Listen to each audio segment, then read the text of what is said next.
الحمد لله وكفى والصلاة والسلام على سيد الرسل وخاتم الأنبياء وعلى آله وأصحابه الذين هم خلاصة العرب العرباء وخير الخلائق بعد الأنبياء.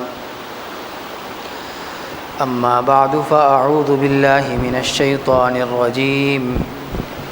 بسم الله الرحمن الرحيم. قد أفلح المؤمنون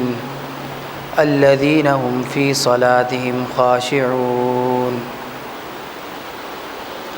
والذين هم عن اللغو معرضون والذين هم للزكاة فاعلون والذين هم لفروجهم حافظون إلا على أزواجهم أو ما ملكت أيمانهم فإنهم غير ملومين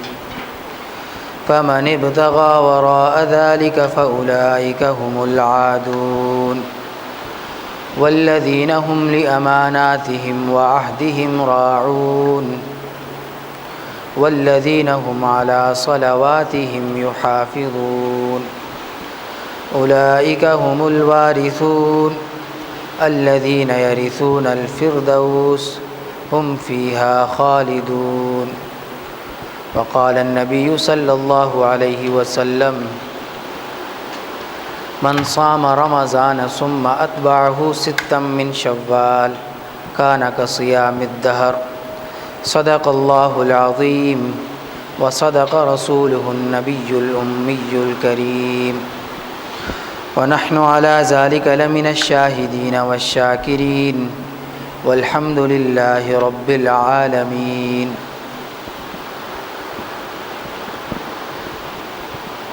آپ حضرات کے سامنے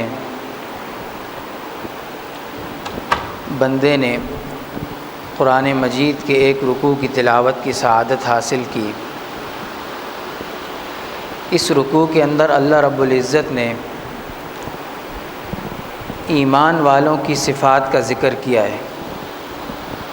کہ وہ ایمان والے لوگ جو اس دنیا اور آخرت میں کامیاب ہو جاتے ہیں. اس دنیا کے امتحان میں بھی، اس دنیا میں بھی انسان پہ طرح طرح کے امتحانات آتے ہیں اور آخرت میں بھی ایک عظیم امتحان آنے والا ہے. ایک ایسا امتحان ہے جس کے بعد انسان کی ابدی فلاح یا ابدی ناکامی کا فیصلہ ہوگا. یا تو وہ ہمیشہ کے لیے کامیاب ہو جائے گا اور اس کے حق میں جنت کا فیصلہ ہو جائے گا اگر ایمان والا ہوگا، نیک اعمال اس نے کیے ہوں گے. یا اگر وہ برا انسان ہوگا یا اس نے نیک اعمال نہیں کیے ہوں گے، ایمان والا نہیں ہوگا، تو ہمیشہ ہمیشہ کے لیے اس کے لیے جہنم کا فیصلہ ہو جائے گا. تو اللہ رب العزت نے اس رکوع کے اندر ایمان والوں کا ذکر کیا ہے جو آخرت میں سب سے پہلے فلاح پا جائیں گے. یعنی ویسے تو تمام ایمان والے جنت میں جائیں گے، لیکن یہ وہ لوگ ہیں جن کے حق میں جنت کا فوراً فیصلہ کر دیا جائے گا. اولئک هم الوارثون الذین یرثون الفردوس هم فیہا خالدون. یہ وہ لوگ ہیں کہ جو فوراً جن کے حق میں جنت الفردوس کا فیصلہ ہو جائے گا اور یہ جنت میں داخل کر دیے جائیں گے. ہم فیہا خالدون، اور یہ وہاں ہمیشہ ہمیشہ کے لیے رہیں گے. تو ایسے ایمان والے لوگ، ایسی کامیابی والے لوگ، ان کی صفات کیا ہوں گی، ان کا ذکر کیا اللہ رب العزت نے. مختلف جگہوں پر اللہ رب العزت نے ایمان والے اور نیک بندوں، اولیاء اللہ کی صفات کا ذکر کیا. تقریباً ایک جیسی صفات ہی کا ذکر کیا، لیکن اس مقام پہ اللہ رب العزت نے بہت جامع معنی انداز میں ایمان والوں کی صفات کا ذکر کیا. قد افلح المؤمنون، وہ ایمان والے لوگ کامیاب ہو گئے. فلاح کسے کہتے ہیں؟ عربی زبان کے اندر فلاح کا مطلب یہ ہے کہ انسان کی ہر خواہش پوری ہو اور وہ ہر تکلیف سے بچ جائے. اگر آپ دیکھیں تو دنیا کے اندر چاہے کتنے بھی مرتبے والا انسان ہو، بادشاہ ہو، 7 بر اعظم اس کے زیر نگرانی ہو، لیکن پھر بھی اس کی تمام خواہشات پوری نہیں ہوتی اور وہ مکمل اپنی من چاہی زندگی گزار نہیں سکتا۔ کوئی بھی انسان دنیا میں اگر چاہے کہ میں اپنی دل کی ہر خواہش کو پورا کروں اور ہر پریشانی اور ہر تکلیف سے بچا رہوں تو ایسا تقریباً محال ہے۔ اسی لیے اللہ رب العزت نے جو اس مقام پہ فلاح کا ذکر کیا، اس سے دنیا اور آخرت دونوں کی کامیابی مراد ہے کہ دنیا میں بھی اس کے بہت سارے کام ہو جائیں گے، اللہ رب العزت کی جو مدد ہے وہ قدم قدم پر اس کے ساتھ ہوگی، اور آخرت کے اندر بھی اللہ رب العزت اس کو فوراً اس کے حق میں جنت کا فیصلہ فرما دیں گے۔ تو قد افلح المؤمنون، اور پھر اس کے بعد پہلی صفت کا ذکر کیا، الذین هم فی صلاتہم خاشعون، کہ وہ نماز کے اندر خشوع و خضوع کے ساتھ نماز کو ادا کرتے ہیں۔ تو نماز تو ہم سارے مسلمان پڑھتے ہیں، لیکن وہ مسلمان جو کامیاب ہوں گے آخرت کے اندر پہلے مرتبے میں، پہلی سیڑھی کے اندر، اور ان کے حق میں جنت کا فیصلہ ہوگا، وہ اپنی نمازوں کے اندر خشوع و خضوع رکھتے ہیں۔ خشوع کا مطلب یہ ہے کہ ان کا جو دل ہے اور ان کے جو اعضاء ہیں وہ ہر طرح سے اللہ رب العزت کے سامنے حاضر ہوتے ہیں۔ ان کا دل جو ہے وہ اللہ رب العزت کی طرف متوجہ ہوتا ہے، ان کا جو دل ہے اس میں غیر اللہ کے خیال نہیں آتے جب وہ نماز کے اندر کھڑے ہوتے ہیں، یعنی دل سے بھی پوری طرح اللہ رب العزت کی طرف متوجہ ہوتے ہیں، اور اپنے اعضاء سے جس طرح کے ہاتھ ہے، سر ہے، اسی طرح مختلف جو ہے نماز کی ایک حیت ہوتی ہے، اس کے جو آداب ہیں، یعنی ان کو پوری نماز کو اپنی پوری آداب اور جو اس کے مستحبات ہیں ان کے ساتھ ادا کرنے والے کو کہتے ہیں کہ یہ خشوع و خضوع کے ساتھ نماز ادا کرتا ہے۔ تو دل بھی اللہ رب العزت کی طرف متوجہ ہو نماز میں، کہ اس میں طرح طرح کے خیالات انسان نے نہ لے کر آئے، اور جو اس کے اعضاء ہیں، اعضاء و جوارح ہیں، وہ بھی بالکل جو ہے سکون کے ساتھ ہوں، اور اللہ رب العزت کے سامنے بالکل ایک بندہ عاجز کی طرح کھڑا ہو۔ جس طرح ایک انسان بادشاہ کے دربار میں جاتا ہے اور وہ کھڑا ہوتا ہے انتہائی ندامت کے ساتھ اور جو ہے عاجزی کے ساتھ، اسی طرح اللہ رب العزت کے دربار میں جب ہم جائیں تو ندامت اور عاجزی کے ساتھ کھڑے ہو جائیں۔ تو الذین هم قد افلح المؤمنون الذین هم فی صلاتہم خاشعون، کہ وہ اپنی نماز کے اندر خشوع و خضوع رکھتے ہیں۔ حضرت ابو ہریرہ رضی اللہ تعالیٰ عنہ نے ایک شخص کو دیکھا کہ وہ نماز میں کھیل رہا ہے، یعنی کبھی ایک ہاتھ سے سر کھجاتا ہے، کبھی ایک پاؤں اٹھاتا ہے، کبھی ادھر دیکھتا ہے، کبھی ادھر دیکھتا ہے۔ تو آپ نے فرمایا کہ لو خشع قلب لخشعت جوارحہ، کہ اگر اس کا دل نماز کے اندر حاضر ہوتا تو پھر اس کے جو اعضاء وغیرہ ہیں یہ بھی سکون کے ساتھ ہوتے، بلکہ اطمینان کے ساتھ اللہ رب العزت کے دربار میں پیش ہوتے۔ تو پہلی جو صفت ہے کہ ان کی نماز کے اندر خشوع و خضوع ہوتا ہے، اور دوسری صفت والذین هم عن اللغو معرضون، کہ جو اس دنیا میں تین طرح کے کام ہیں۔ ایک وہ کام ہے جس کا آخرت میں بھی نقصان ہے اور دنیا میں بھی نقصان ہے، آخرت کے اعتبار سے بھی مسلمان کے لیے اس میں نقصان ہے، اور دنیا کے اعتبار سے بھی اس میں نقصان ہی نقصان ہے۔ جس طرح کے مختلف کام آپ نے دیکھے ہوں گے جس میں انسان کا جسم کو بھی تکلیف ہوتی ہے، کسی بیماری میں مبتلا ہونے کا خطرہ ہوتا ہے، اور آخرت کے لحاظ سے بھی وہ کوئی فائدہ مند چیز نہیں ہے، تو وہ تو لغو ہے ہی، اس سے بچنا تو فرض ہے۔ اس کے علاوہ کچھ ایسے کام ہوتے ہیں کہ جن کا نہ دنیا میں کوئی فائدہ ہے اور نہ ہی آخرت میں کوئی فائدہ ہے، تو ایسے جو کام ہوتے ہیں ان سے بچنا بھی شریعت اسلامیہ میں ممدوح ہے، یعنی پسند کیا گیا ہے کہ انسان جو ہے فارغ بیٹھا ہوا ہے، کوئی کام نہیں کر رہا، تو نہ اس کا دنیا میں کوئی فائدہ ہے فارغ بیٹھنے کا، اور نہ ہی آخرت کے لحاظ سے کوئی فائدہ ہے، تو ایک ایسا کام، ایسا لغو کام کہ جس کا نہ دنیا میں کوئی فائدہ ہو نہ آخرت میں کوئی فائدہ ہو، اس سے بچنا بھی نیک بندوں کی صفات میں سے، ایمان والا اگر کوئی شخص ہوگا تو وہ یا تو اس فکر میں ہوگا کہ اس کی دنیا بن جائے اور دنیا میں اس کو رسوا نہ ہونا پڑے، کسی کے آگے محتاج نہ ہونا پڑے، دنیا کے لیے کوئی نہ کوئی محنت کرتا رہے، یا اگر کم از کم دنیا کے لیے وہ محنت نہیں کر رہا تو آخرت کے لیے کوئی نہ کوئی سرمایہ جمع کر رہا ہوگا، کوئی نیک عمل کر رہا ہوگا۔ تو اگر کوئی ایسا کام ہے کہ جو نہ دنیا کے لحاظ سے فائدہ مند ہے اور نہ آخرت کے لحاظ سے فائدہ مند ہے تو وہ لغو کام ہے، عبث ہے۔ تو ایمان والے جو فلاح پا گئے ان کی دوسری صفت یہ ہے کہ وہ لغویات جو ہیں ان سے پرہیز کرتے ہیں۔ ایک اور مقام پہ اللہ رب العزت نے فرمایا کہ وَإِذَا مَرُّوا بِاللَّغْوِ مَرُّوا كِرَامًا، کہ جو ہمارے نیک بندے ہیں اس طرح کے لغو کاموں سے تو بچتے ہیں، لیکن اگر کہیں لغو کام دیکھ لیتے ہیں تو اس سے بھی ذرا دور ہو کر گزر جاتے ہیں، بالکل اس کو دل میں نہیں لاتے۔ تو جو نیک لوگ ہوتے ہیں وہ اس طرح کی لغویات سے بچتے ہیں۔ ایک حدیث میں جناب نبی کریم صلی اللہ علیہ وسلم نے فرمایا کہ من حسن اسلام المرء ترکہ ما لا یعنی، کہ انسان مسلمان کے جو اسلام ہے اس کی خوبصورتی یہ ہے کہ وہ اس طرح کی تمام جو لا یعنی باتیں ہیں ان سے بچتا رہے، کہ خوبصورتی کے ساتھ اسلام میں چلنا اس طرح ہوگا کہ انسان آخرت کے لیے وہ چیزیں جو فائدہ مند ہیں ان کو پورا کرے، یا دنیا کے لیے جو فائدہ مند ہے ان کو بجا لائے، اور ایسے کام جو نہ دنیا میں فائدہ مند ہے نہ آخرت میں ان سے بچتا رہے۔ اور تیسری صفت جو فلاح پا گئے ایمان والے ان کی یہ ہے کہ والذین هم للزکاۃ فاعلون، کہ وہ تزکیہ کرتے رہتے ہیں اپنا۔ تزکیہ جس طرح انسان کے دل کا ہوتا ہے، انسان کے بدن کا ہوتا ہے، انسان کے مال کا ہوتا ہے، ہر چیز کا، مسلمان کی ہر چیز کا تزکیہ ہوتا ہے۔ تو سب سے پہلا تزکیہ تو انسان مسلمان کے دل کا ہے، اور دل کا تزکیہ یہ ہے کہ اللہ رب العزت پر سب سے پہلے ایمان لائے، جناب نبی کریم صلی اللہ علیہ وسلم کو آخری نبی مانے، اس کے بعد اپنے دل کو ہر طرح کے جو رذائل ہیں ان سے پاک کرے،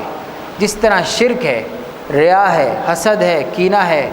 بغض ہے، اسی طرح اور بخل ہے یا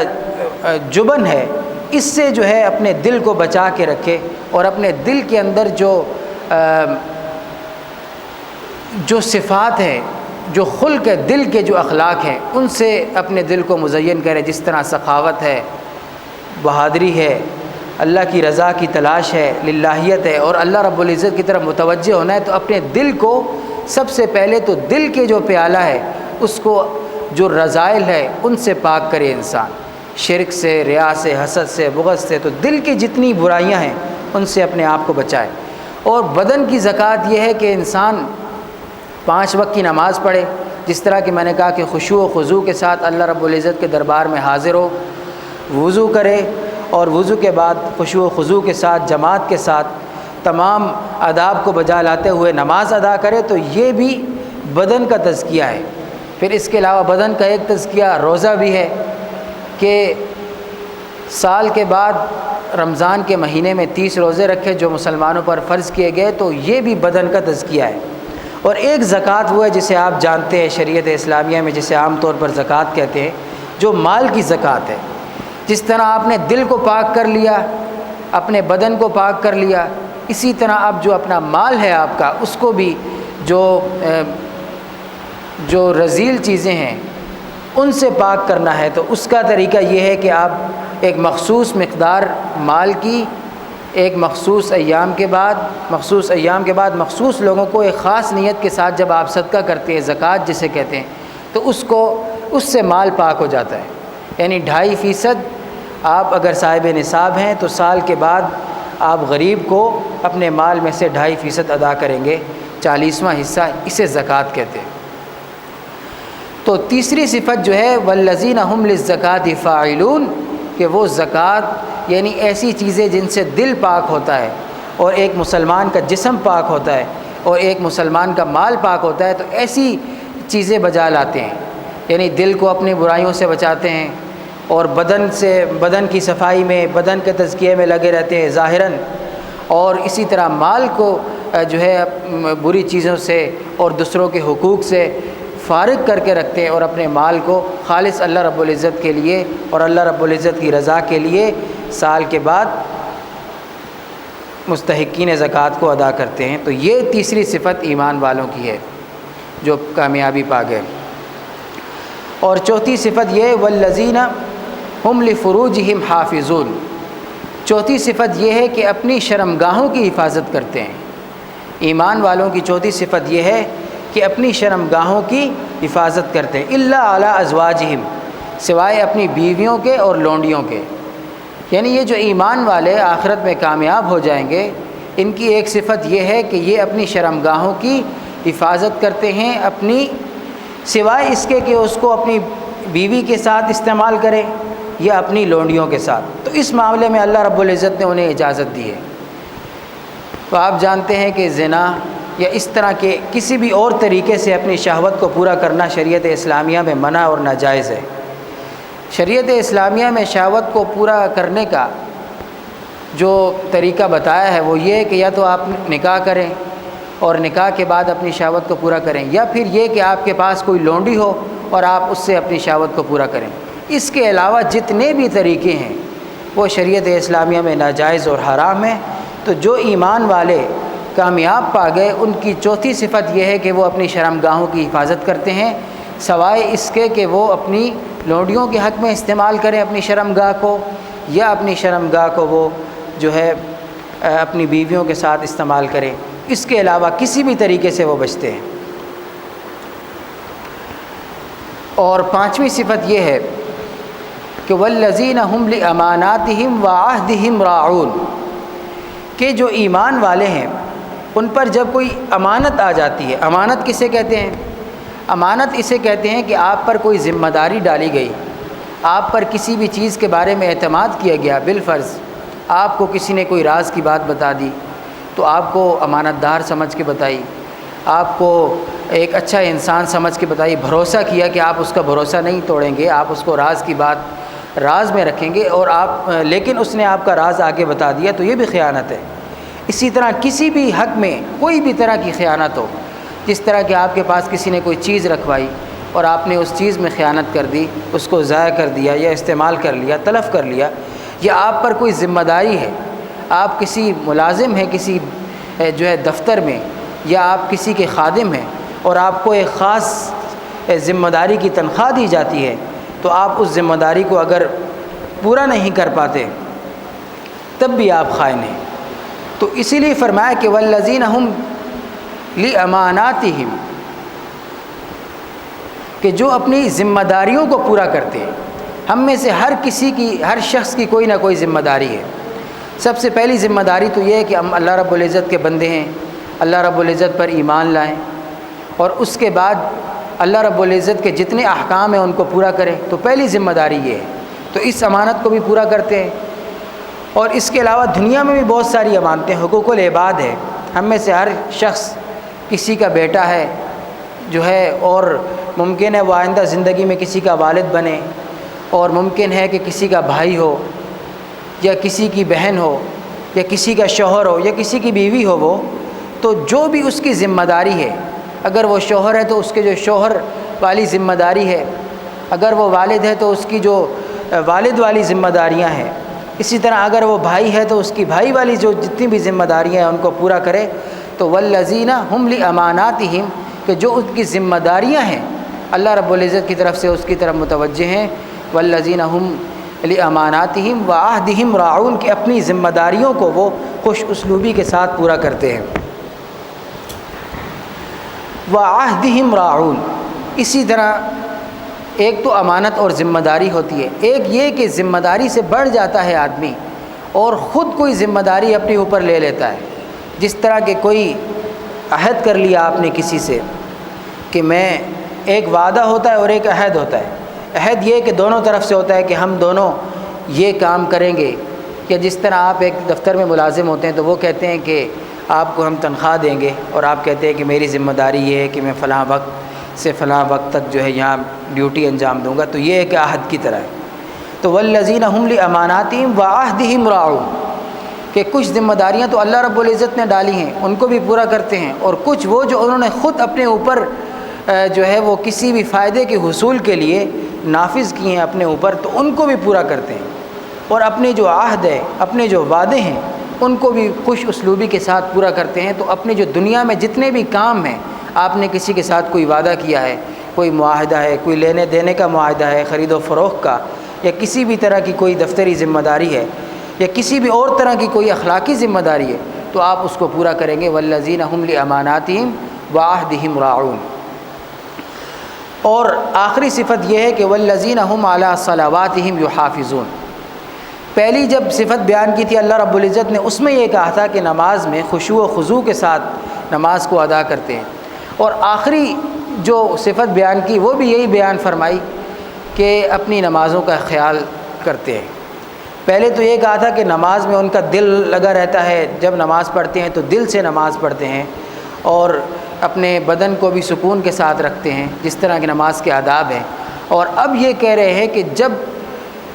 جتنی بھی نمازیں ہیں، جس طرح 5 نمازیں انسان پر فرض ہیں، اس کے علاوہ مختلف طرح کی عید کی نماز ہے اور جمعہ کی نماز ہے، اس طرح اور جتنی نمازیں ہیں ان کو خوب اہتمام کے ساتھ ادا کرتے ہیں۔ یعنی ہر نماز کا مستحب وقت کے اندر وہ اہتمام کرتے، نماز قضا نہیں کرتے۔ والذین هم علی صلواتہم یحافظون کا مطلب یہ کہ نماز قضا نہیں کرتے اور اس کو مستحب وقت میں نماز کو ادا کرتے ہیں۔ والذین هم علی صلواتہم یحافظون، تو یہ 7 صفات اللہ رب العزت نے ان ایمان والوں کی ذکر کی جو کامیاب ہو گئے۔ پہلی صفت یہ ہے کہ نماز کے اندر خشوع و خضوع کے ساتھ شریک ہوتے ہیں۔ دوسری صفت یہ ہے کہ لا یعنی اور لغو باتوں سے پرہیز کرتے ہیں۔ تیسری صفت یہ ہے کہ اپنے تزکیے کا بھی اہتمام کرتے ہیں، اگر ان پہ زکوٰۃ فرض ہے تو زکوٰۃ ادا کرتے ہیں اور اپنی شرمگاہوں کی حفاظت کرتے ہیں، اور جو عہد و پیمان ہے اور جو ذمہ داری ہے ان کو پورا کرتے ہیں، اور آخر میں یہ کہ نماز جتنی بھی نمازیں ہیں ان تمام نمازوں کو خوب اہتمام کے ساتھ ان کے وقت کے اندر ادا کرتے ہیں۔ یہ نیک لوگوں کی 7 صفات کا ذکر پورا ہوا۔ اس کے علاوہ جو میں نے ایک حدیث آپ کے سامنے پڑھی، اس میں جناب نبی کریم صلی اللہ علیہ وسلم نے فرمایا کہ جس نے رمضان میں روزے خوب اہتمام کے ساتھ رکھے، من صام رمضان، جس نے رمضان کے اندر روزے رکھے، ثم اتبعہ ستا من شوال، پھر شوال کے اندر 6 روزے رکھے، تو یہ اس طرح ہے کہ جس طرح اس نے پورے سال کے روزے رکھے۔ اس میں ثواب کے اعتبار سے پورے سال کے روزے رکھنے کی طرح ہیں، کیونکہ اللہ رب العزت ہر جو نیکی ہے، من جاء بالحسنۃ فلہ عشر امثالھا، ہر جو نیکی ہے اس کو 10 گنا بڑھا دیتے ہیں۔ تو آپ نے جب 30 روزے رکھے تو یہ جو 30 روزے ہیں یہ 10 مہینوں کے روزے کے برابر ہو گئے، کیونکہ ایک روزہ جو ہے وہ 10 دنوں کے روزوں کے برابر ہو گیا، تو تقریباً جو یہ 30 روزے ہیں یہ 10 روزوں کے برابر ہو گئے۔ اور پھر جب آپ 6 روزے مزید رکھ لیں گے شوال کے اندر تو یہ باقی 2 مہینوں کے روزے جو ہے ان کے برابر ہو جائیں گے۔ تو اس طرح ہو جائے گا جس طرح کہ آپ نے پورا سال روزوں کا اہتمام کیا۔ تو ابھی رمضان جو ہے تازہ گزرا ہے، اور رمضان میں تمام مسلمان عبادات کا اہتمام کرتے ہیں، خصوصاً نماز، روزہ اور زکوٰۃ بھی دینے کی پابندی کرتے ہیں، اور روزے تو تقریباً سارے رکھتے ہیں۔ تو ابھی بدن کو عادت ہے، تو 6 روزے اگر ہم شوال کے رکھ لیں گے تو انشاءاللہ پورا سال روزے رکھنے کا ثواب ہمیں ملے گا۔